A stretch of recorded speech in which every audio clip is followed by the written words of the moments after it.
basically a lot of what people perceive as symptoms, are basically clues to the imbalance in the body. And so I function as a detective. I especially tell children that, but it's you function as a detective, and you're following their clues of what their body's, telling you, and you're trying to kind of, and that's the specific indications, right, of herbalism that comes out of the eclectics, that is to kind of, as many of the clues that point to certain herbs, right, get bias that, that's probably, an important one. Sure. But so, those clues matter.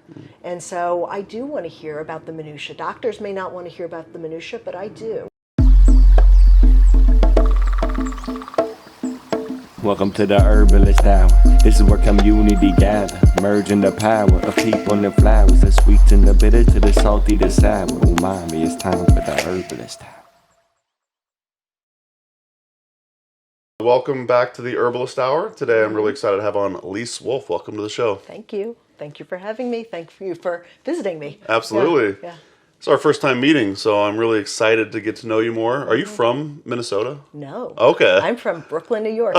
Sheepshead Bay. Yep. That's awesome. Very much like. And I felt like you had some East Coast vibes to you. Oh my God, do I ever? I know. Minnesota is a very easy place to live in once you've been a New Yorker, because it's like the living is easy here, really easy. Well, you're still in the big town of Minneapolis. What brought you to this city specifically?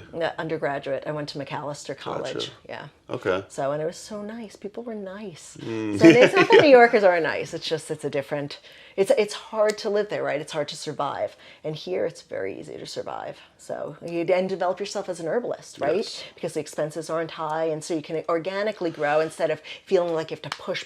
And the competition, being a New Yorker, is a little bit of a different vibe. So it's kind of easy to be a little bit of a standout just for being an East Coaster. Well, anyway. We interviewed Ashley Ellenboss yesterday, and she's also spent a lot of time on the East Coast, and she said the same thing about the Midwest culture, and it's just so nice to be out here. So you were also saying, before we jumped on this interview, that you studied in Scotland. I would love to hear about that experience. I have Scottish roots. I'm 23%. You look like you have Scottish roots. 23% Irish, 23% Scottish, according to my brother's That's funny. DNA test. So Yeah, but anyways, I'd love to hear about that experience. Studying in Scotland. Right this second. I mean, it was a master's program, and it was in Glasgow theoretically, but it actually kind of we would meet in different places like Majorca and stuff, and it was considered a full-time program. It was an MSc, which strangely Americans go MSc, MS. It's a master's in science, and Matt loved it. Matt Wood, who I had mentored. I had apprenticed with. Thought it was like the best thing ever. And so I went and did it, and I have mixed feelings about it. Okay. However, I did get my master's, and the thing that, the master's did, which was good enough, which was it allowed me to teach in graduate programs, is actually, because it's a terminal degree, a master's within the field. And so I ended up teaching at what's called St. Catherine's. I met Bev and Claire once. Oh, nice. And at a conference, and she said, "Who are you?" Because I was talking about goldenrod and the way I was, and it turns out her program in Baltimore, right, is extremely similar to the program I taught at for 6 years in Minnesota at St. Catherine's. They had a master's in holistic health studies. So because of my master's, I was allowed to teach at the master's level. And then the University of Minnesota, I had a student who, you never know who your students are, right? And it wasn't my year-long program. It was just a little series of plant walks and making medicine. And it turns out she was very high up in the School of Nursing at the university. And she'd been watching me, and she said, "Do you want to teach at the university?" Wow. And so she said, if you get your master's, then you can teach independently of us. If not, then we'll have to co-teach with you. So I've taught at the U for 13 years. Wow. So yeah. Teaching nurses. Teaching doctorates. Oh, wow. Their doctorate program. And because it's the doctorate of nursing practice, Gotcha. The thing that's been so nice about it is they're already in the field. And I remember one of the comments, because, university, a lot of reflection about, which maybe other programs do, but I'm not so much a reflect on it so much as like you think about it and you work on plants, but I'm not into reflecting on what you've learned. Even though I know, I'm sorry, I'm a different kind of New Yorker. Anyway, but one of the doctor students said, wow, if people knew this, there would be so many less visits to the emergency room and urgent care if people could take care of themselves on, this level. It was very heartening to hear. It was really beautiful. Yeah. And now it's open to the whole university, including undergraduates. Wow. So it's nice. It's really it's been a lovely thing. That's cool. I really like influencing people outside of, I love my students who choose to take the class, but it's been good to influence people who they wouldn't have naturally taken an herb class. I like that take. Yeah. All right. Well, we heard a little bit about your herbal education background. I'd like to hear maybe about some more of your mentors, but I'd like to take it back even further. Yeah. How did you get into herbalism in the first place, being a Brooklyn gal? Yeah, that's it. So I actually grew up in the projects in Sheepshead Bay, so it was not like we didn't have a garden, we didn't have a backyard, and I had no interest in plants. I am one of the herbalists who seemed to be a little odd. I came in through the back door. I had gone to India as part of McAllister, and while I was there, my Indian mother had a goiter, and it was a very large, it looked like a second head. Wow. And so I was there for 5 months in their family, and she would put a poultice on, every night, with a plastic bag over it and sleep, and nothing happened. And I came from a pretty medical family, truthfully, PhDs, MDs. And so I was like, hocus pocus, if only she'd go get a pharmaceutical, even though, again, we weren't on pharmaceuticals, but still, that's the way to go. Sure. And so in retrospect, I now understand what probably happened, which is either she, because again, she was using herbs. She either walked to the market, basically went to the marketplace, because this was before India was open to the West. It was a non-aligned country for a long time, so it was really isolated. And so she either walked to the marketplace, said, what would you use for this? It wasn't that effective. She saw a practitioner who wasn't that effective and kept, trying and wasn't getting there. She in the United States, the equivalent would be read it in a book and try it out, right? And so it didn't mean herbalism didn't work, but I thought, herbalism clearly did not work. And so when I came back to the United States, my education at McAllister, the one thing out of that very expensive education I would say clearly got me, well, there are two things that clearly got me, but one was if you have an opinion, a non-educated opinion, right? You have an opinion, but you don't really have a background in it, then you're prejudiced. And so I knew I was prejudiced against herbalism and holistic medicine. And I thought I was going to become a physical therapist, so I was heading in that direction. And I thought, okay, I'll take an herb class. So I am an educated person, why it doesn't work. That was really, and... You were trying to figure out why herbal medicine doesn't work. That's literally why you took the class. Is that crazy? I know. Cool. But it was Robin Rose Bennett. Oh, wow, she was yeah. Such a beauty, right? She's like the sweetest energy. She converted you. And it really, she really did. Just a quick break from the show to thank our presenting sponsor, Oshala Farm. Oshala Farm is a beautiful and vibrant certified organic herb farm based in Southern Oregon, where they grow and sell over 80 different plant species. The founders, Elise and Jeff Higley, have been longtime friends, so I highly trust their growing methods and ethics. You'll love the potency and vibrancy of all the herbs they have to offer. To learn more and purchase their herbs and other organic goods, head to oshalafarm.com. So thanks once again to Oshala Farm for sponsoring the Herbalist Hour. Now back to the show. Enjoy. I would walk around New York City and all these little weeds in the sidewalks were amazing, full of medicine and food and I was just Gotcha. like, oh my God. And I still love teaching beginners because I'm like shaking with excitement. It's crazy to me, like how amazing the world is. And so a lot of times, like I teach classes, I walk out my front door and we start walking down the street and looking at, cracks in the sidewalk. And that's been my whole practice, is so much about the weeds. Yeah. I really like it. And her classes also, this really influenced me, which was, we would talk about one plant for an hour and a half. And so as one of my students, so again, I have this year-long program called 3 Seasons of Herbal Wisdom, and it's been in person for 26 years, and I went online last year. Okay. And one of my students said to me, I didn't, she'd heard about it for so many years and how great it was. And she finally took it and she said, And when we had a 4-hour lecture on plantain, I thought, okay. So she had no idea what it was going to be. She said, I guess this is the way it's going to be. You know, like, I guess this is what class is, you know? So it was like crazy. But so Robin, she was just so beautiful, right? I mean, I think it's so important your first teacher be beautiful, you know, and it's important, right? It really I love influences. that. Yeah, she's so lovely. Anyway, so yeah. So that was probably in New York City where you took the plant walk. Yes, totally. Yeah, it was, you know, Manhattan, because she lived in Manhattan at the time, and, you know, Central Park or something like that. And I studied with Steve Brill, who is a wild edibles guy. Yes, I listen to his events. Yeah. Anyway, I love him so much. I mean, I have to have him on the show at some point. Yeah. I mean, he was like, I remember calling him, you know, he's like Woody Allen, really, you know, and I remember calling him at his house. And I mean, my students and clients call me at my house too. And, you know, he answers, "Well, man," you know, it's like, oh, so awesome. So, I mean, he's influenced me a lot too, because he was just like, it was just wild taking these plant walks, right? So anyway, I just, you know, so I love plant walks. So, you know, a lot of my programs develop with plant walks, right? Even the online stuff, I figured out how to do online plant walks and online, you know, really, this was interesting. So, okay, so during COVID, one of my other mentors, of course, was Matthew Wood. Of course to you, not necessarily of course to you.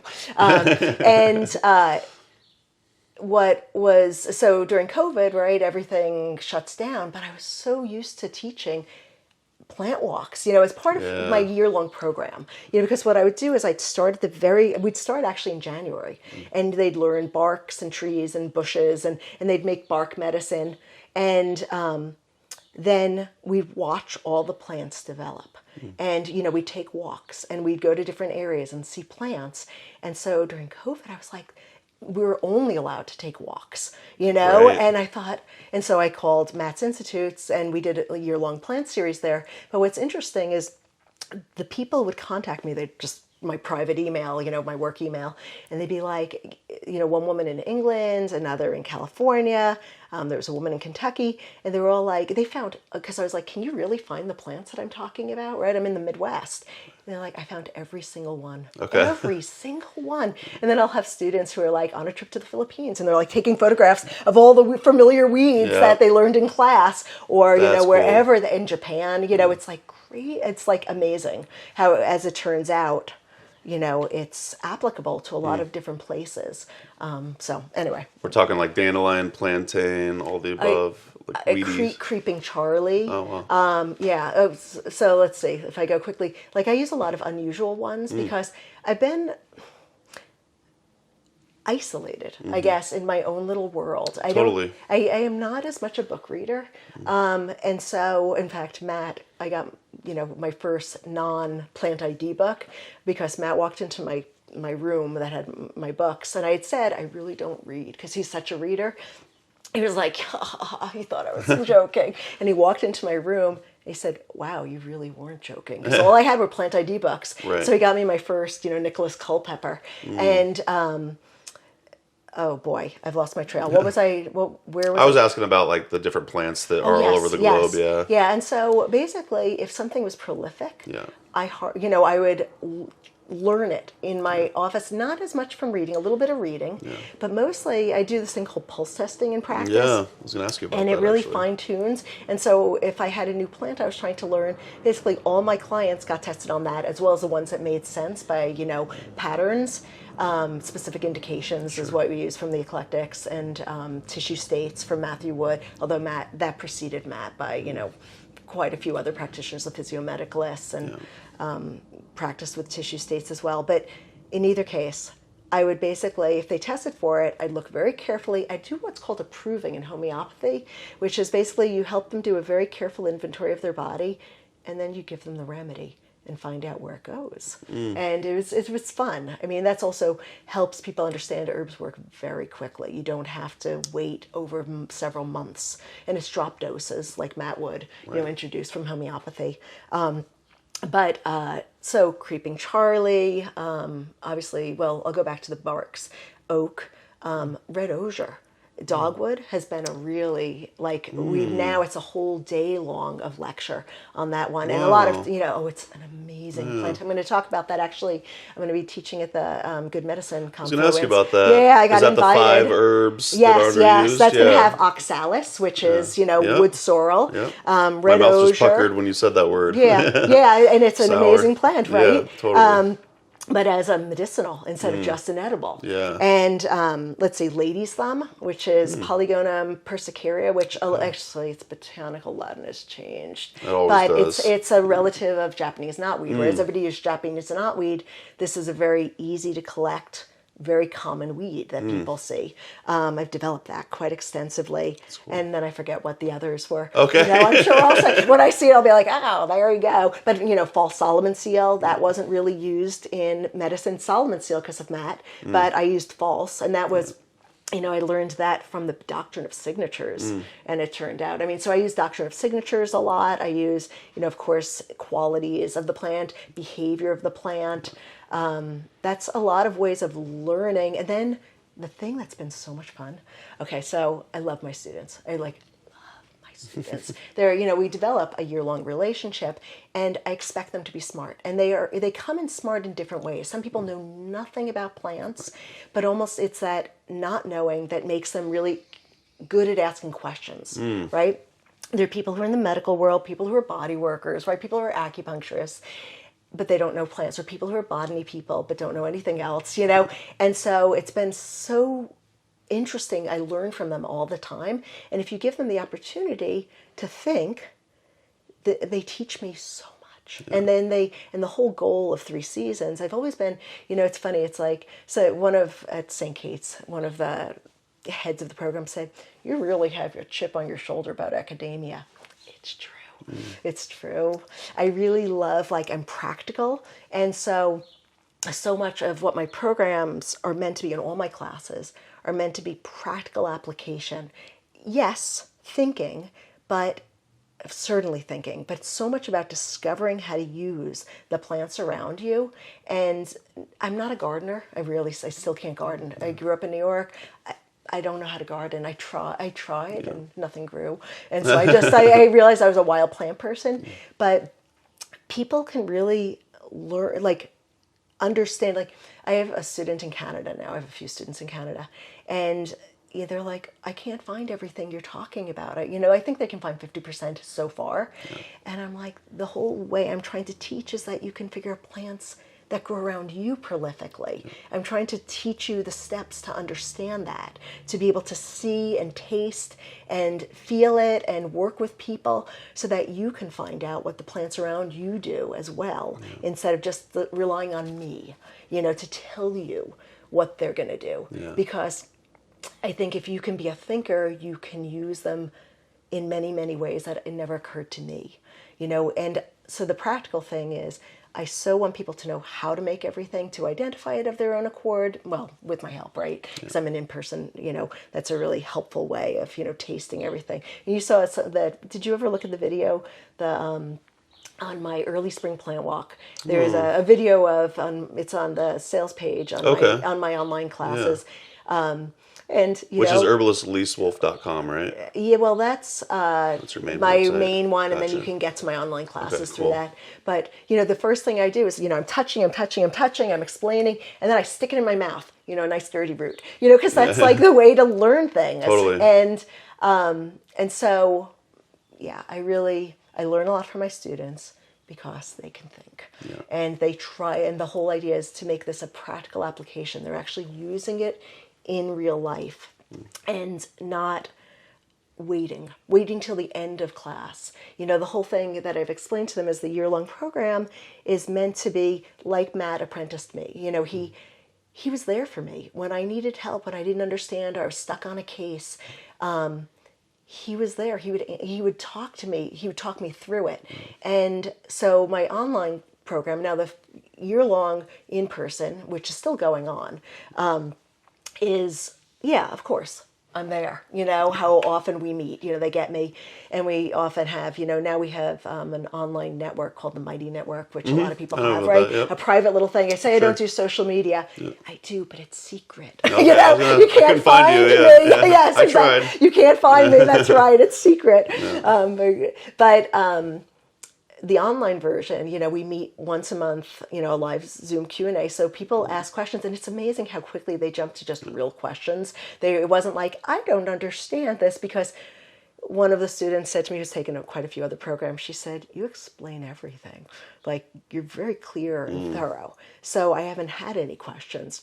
But other people, somebody was like, I'm trying to help somebody with breast cancer. So, we're talking about breast cancer remedies during the Q&As. There's surprisingly deep conversations, and the students are trying things out. So we're discussing, how did it go? What worked, what didn't. There's always like trying to learn as you go. And we're going to meet in person, starting in a year. There are going to be 2 opportunities to actually meet in person instead of only being online. So I know there's still yet another way. That's right. And online, there's always the ability to comment on the classes and ask questions, and then I respond very quickly. So there's, as one of the students said, but because she actually emails me privately, the one in Canada in particular, and she said, I said, this would be a really good thing to open up to the community, because if you have this question, I bet others do too. And she said, there's so many ways to contact you. I just don't know which one to choose.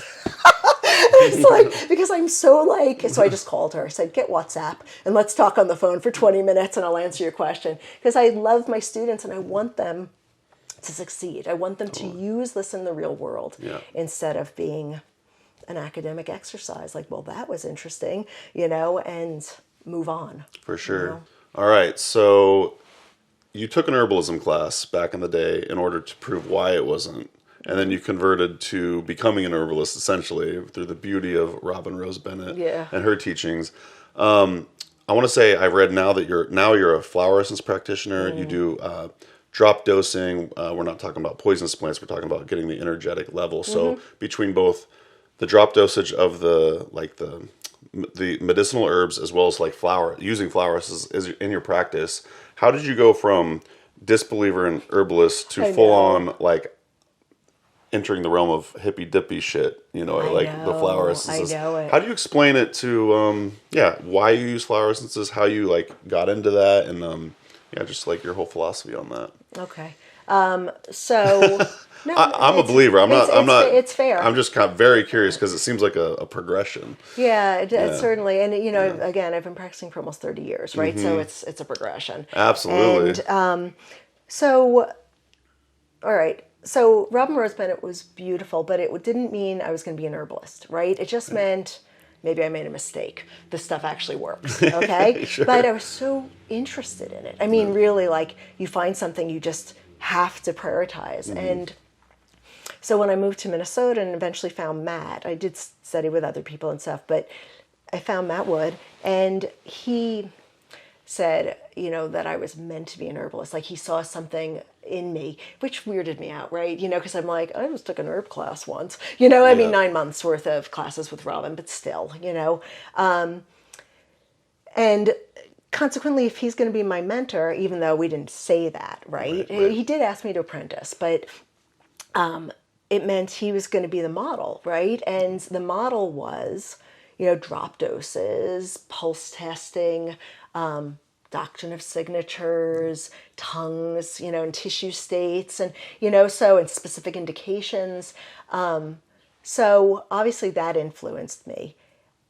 I was still, again, I was a little weirded out, the idea that this was where I was funneling, because again, I thought I was going to have a 9-to-5 job, I did not expect to have my own business. And, okay.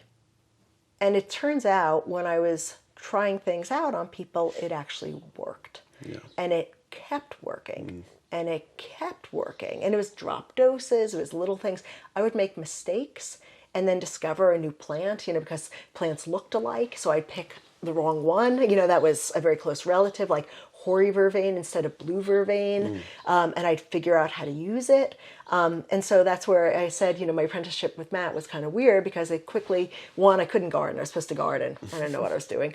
Then it really quickly descended into like, let's meet for dinner and talk herbs, and it was like, oh, well, I saw this client and blah, blah, blah. And he's like, wow, that's really interesting. I hadn't thought of that, and sometimes I would talk to him about the signatures because I was so much about like learning the plants by like looking at them.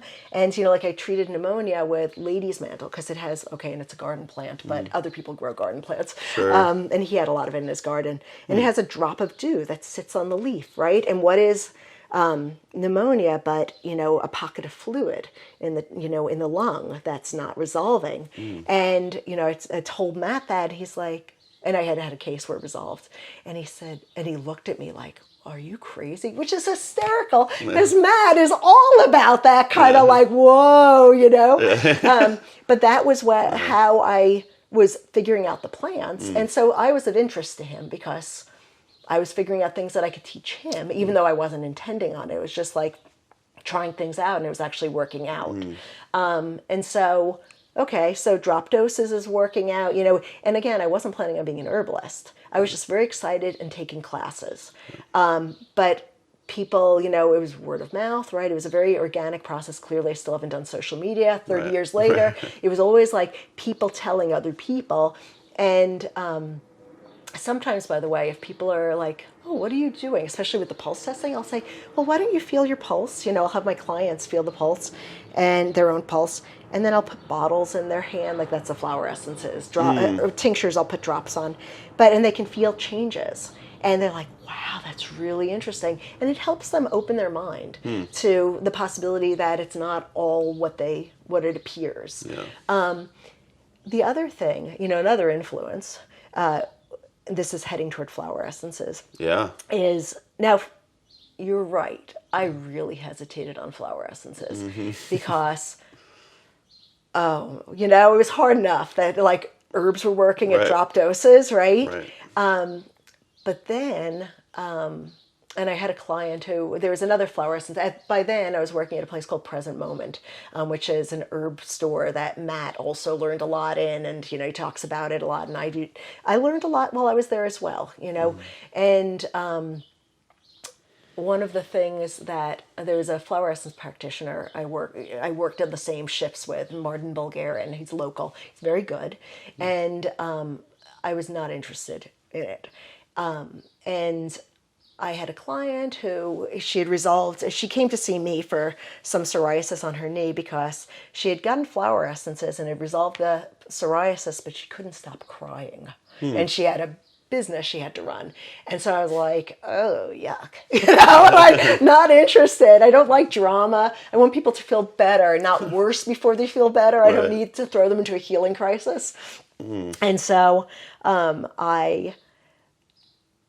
but my family was complicated, right? I grew up in Sheepshead, and and so, I had, what would we call it? Depression, anxiety, and it just was a family trait, it's enough experience. And I would dip, sometimes I would get so sad, but, this is another piece of the influence. Now I'll get to it in a sec. And so I stuck my arm out because this guy could pulse us too. I said, can you find me some flower essences? And he was like, yeah, what for? I said, I don't want to tell you. And I have clients who are like, I don't want to tell you. And I figure it out by pulse. And so he found a formula for me, and it changed me so much. It wasn't a single herb, it was a formula? It was a little flower essence formula, 4 remedies in one bottle. That's cool. And by the time, I was such a drama queen too. And the first remedy I got within this formula, because he knew me, right? He worked with me, was for drama queens. And, and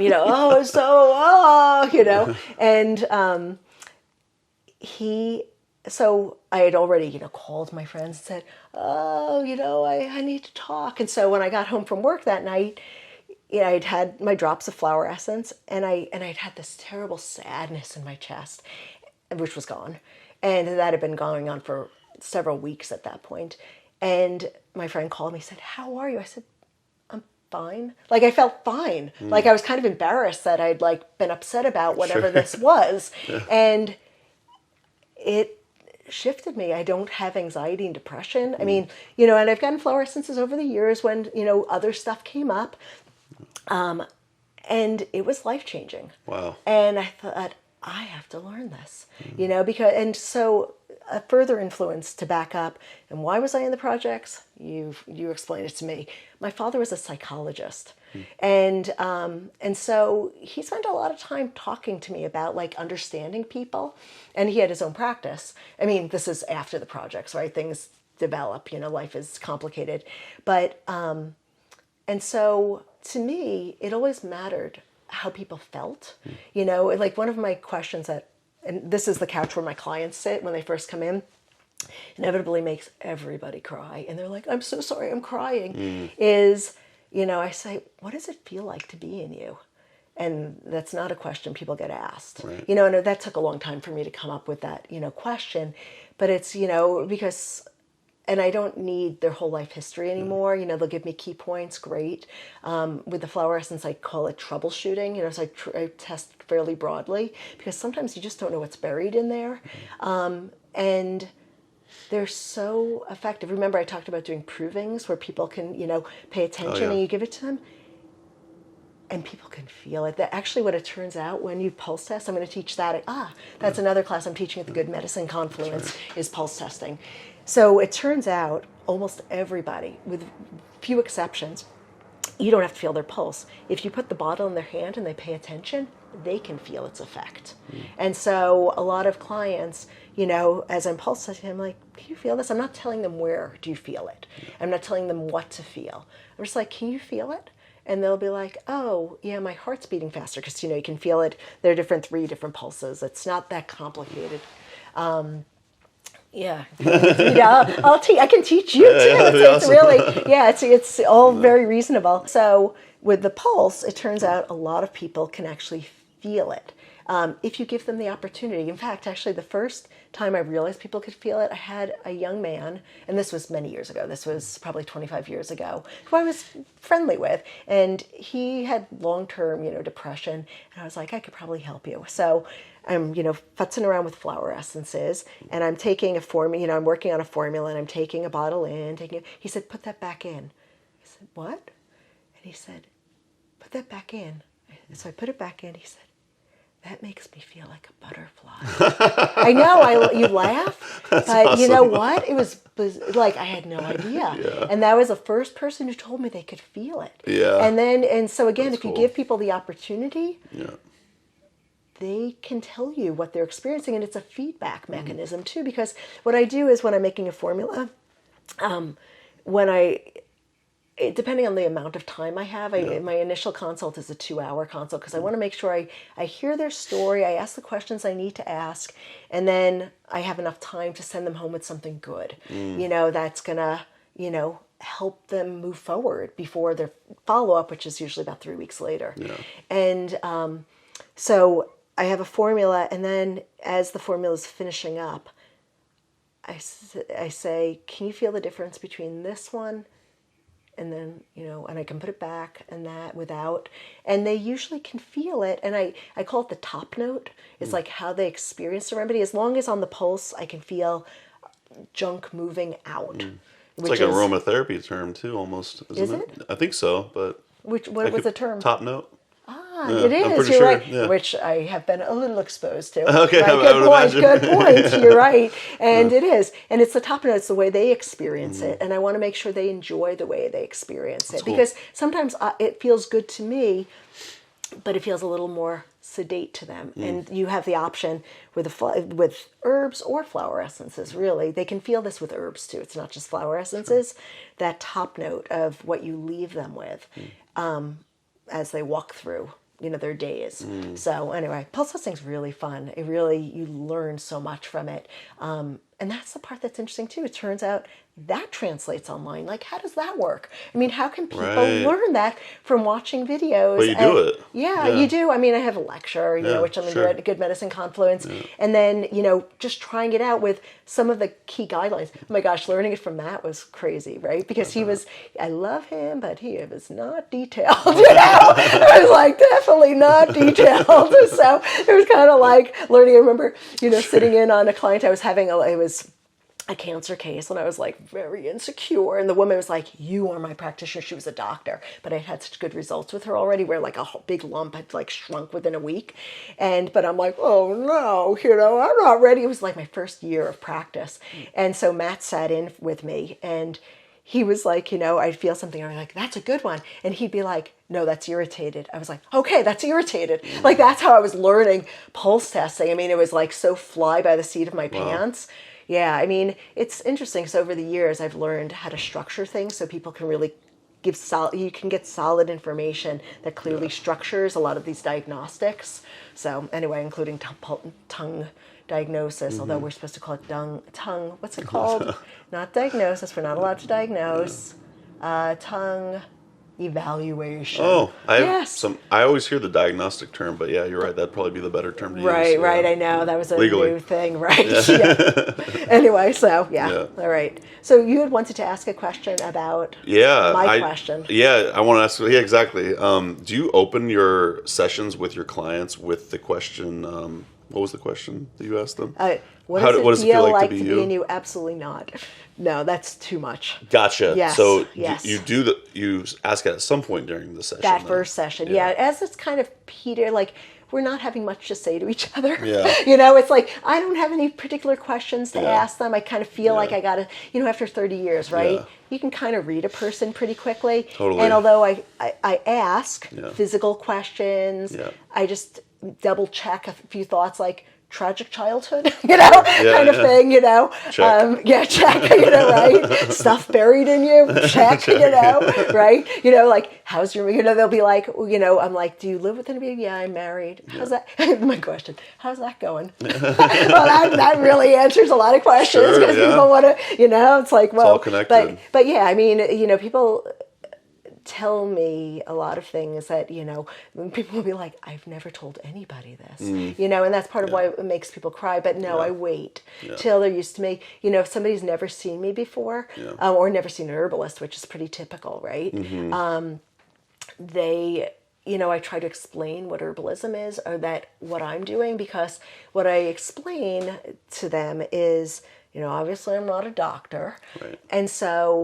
And herbs do not act like pharmaceuticals. Right. This is not meant to hook you now on herbs for the rest of your life, you know, and what, you know, we're trying to do is nudge your body to basically resolve an issue. It's stuck in some way. It's out of balance in some way. And so what the herbs do is they remind your body how to function properly. And then my goal is to actually wean you off. And I'm sure there's something else you were going to say, but I can't remember what it was. Okay, that's all right. Yeah, I know. There's a lot of like explaining to clients, you know, that. The other thing I wanted to tell them is that basically a lot of what people perceive as symptoms, you know, are basically clues to the imbalance in the body. And so I function as a detective. I especially tell children that, you know, but it's you function as a detective and you're following their clues of what their body's, you know, telling you, and you're trying to kind of, and that's the specific indications, right, of herbalism that comes out of the eclectics, that is to kind of, you know, as many of the clues that point to certain herbs, right, get bias that, that's probably, you know, an important one. But so, you know, those clues matter. And so I do want to hear about the minutia. Doctors may not want to hear about the minutia, but I do. Yeah. And then, you know, to me, for example, pain isn't pain. Pain has many nuances. Is it sharp shooting? Is it tingling? Is it, you know, itchy? Is it burning? Is it, you know, is it cramping? Is it aching? You know, there's different nuances that all clue me into how to fine tune which remedies. And so much to me also practice-wise is that the idea that within the body it's flow. And when there's pain somewhere, it's because there's not flow in the tissue. And so your body is trying to tell you, pay attention to this, pay attention to this. And so once that flow is resolved, it goes away because it doesn't need to tell you to pay attention anymore. So, and that's with a lot of different ways I see so much about what the body does. Anyway, so. All right. Yeah, I know. Very Blah, blah, blah. So. I have to say, it's been really cool to visit Minneapolis and see the herbal community. Like, I didn't know that the herbal community out here existed. Hanging out with you, been a pleasure. Thank you. You're an awesome human doing amazing work, and I love seeing the progression of your journey. It was great to hang out with Jody McKee and Jewelweed, and then Ashley Ellenboss. So I'm sure there's lots of other great herbalists. Yeah. In fact, on your website, I saw friends. Yes, yeah. You got a whole list of different herbalists, I presume. A lot of my students, Okay. actually, because since I was starting to teach online, I wanted to make sure there are people, people knew about the people teaching in person, because I think that's an important way to learn as well. Oh, I and couldn't people agree are hungry more. for it, Yeah. right? Yeah. And there are a lot of great. I mentioned to you earlier that I had me and a former student who was a practitioner for 18 years would host a conference, which we never told her rally about. For 15 years, stopped at... You were doing just fine without it. We were. And great. we stopped at COVID, but the goal was to actually allow a lot of all these really great, smart herbalists have a platform to teach because they were doing it. That's cool. And yet... What was it called? That was part of it. It's like, that's part of it. Was like some weird long name that I still can't remember. Like holistic health and herb. Minneapolis might have been in there somewhere. No, Okay. there wasn't. And everybody started just calling it Herb Fest. But we didn't cool. take the name Herb Fest because Frontier Herbs, were you old enough to know about that? It was slightly before my time, but I heard about it. it. It was an herb company that was in Iowa, and I they know had Frontier, Herb Fest. And so they were petering down when we started, so we didn't take the name Herb Fest, but that's what everybody ultimately called it, our Herb Fest. Totally. And it was, so there are just so many amazing herbalists in the Twin Cities. It's really That's so cool. a fine thing. Yeah. Well, awesome. I can't wait to visit again. Hang out with some of your students. Yeah, and, absolutely. Well, why don't you, plug some other projects you got going on where they could learn more about you and everything? Well, I actually want to plug the project slightly by asking you a question. Please. So your pharmacy, because I'm assuming you have a pharmacy at least that you have at home, right? Oh, we're talking about like herbs in jars? Yeah. Yeah, 100%. Do you harvest your own, or are you a purchaser? Great question. So probably all the above, I would say. So Amanda has spearheaded gardening. So I was never a gardener either. So growing up in Oregon, I definitely, being taught by Howie Brownstein at the Columbine School, I was definitely like an ethical wild harvester. But also working at Mountain Reserves for a decade, I got a lot of free herbs. So all the above, like Oshala Farm, we just placed an order with Oshala Farm. They're also a sponsor. Shout out to Oshala Farm. Thank you for your support. But yeah, I'd say all the above. Moving to the Midwest now, I'm really excited to eventually take another herbalism apprenticeship. I've done 2 thus far, and I'm like, I really want to learn the plants around here. So I would love to get back into wild harvesting. It's just hasn't happened yet because I'm still kind of a fresh Midwesterner. But yeah, I would say I'm stoked for the garden. I'll still buy herbs from stores, But we've definitely got a pharmacy. I like that you called it that. Well, that is, that's what it's meant to be used, right? Yeah. And FARMACY. See what Very it is there? charming. I didn't know that one. Oh, the good. Who would have thought of that? No, I'm sure lots of people use that. Herbal person, right?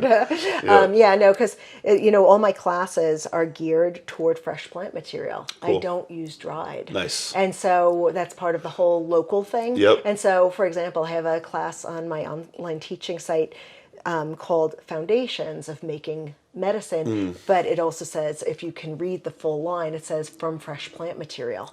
That's cool. Because the goal is really to teach people how to make their own medicine. That's always been, my orientation is not to, I'm not a great consumer, so I don't, purchase stuff. It's You're like, in good company with these herbalists. I really always, and so as a practitioner, interestingly enough, right, it's kept the price of existing down, and the profit margin quite high because it's all local plants that are freshly made.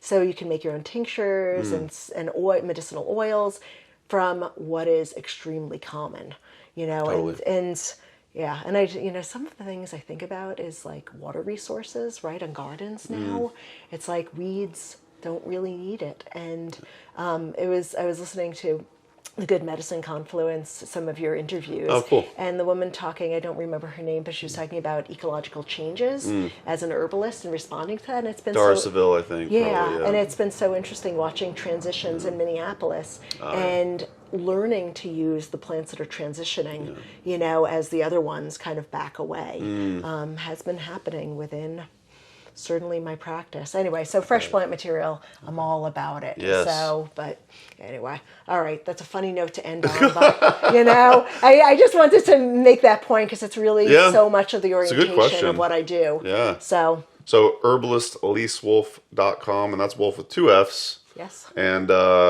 also the online platform. We'll leave links in the podcast show notes and YouTube description. Thank you so much for joining us on the show. Thank you for again that was great. noticing I exist. That's the thing. I was like, Lise was like, "How'd you find out about me?" And I said, "I googled Minneapolis herbalist," and there you were, right on the top of Google. Yep. And then lo and behold, you know, everyone I talked to was like, "Oh, Lisa's great. You got to check her out." I'm like, "I already am. We're gonna interview her on Friday." So that was awesome. Thank you. Shout out to Amanda for editing and recording. Thank you so you. much, and Thank you. thanks to y'all for listening.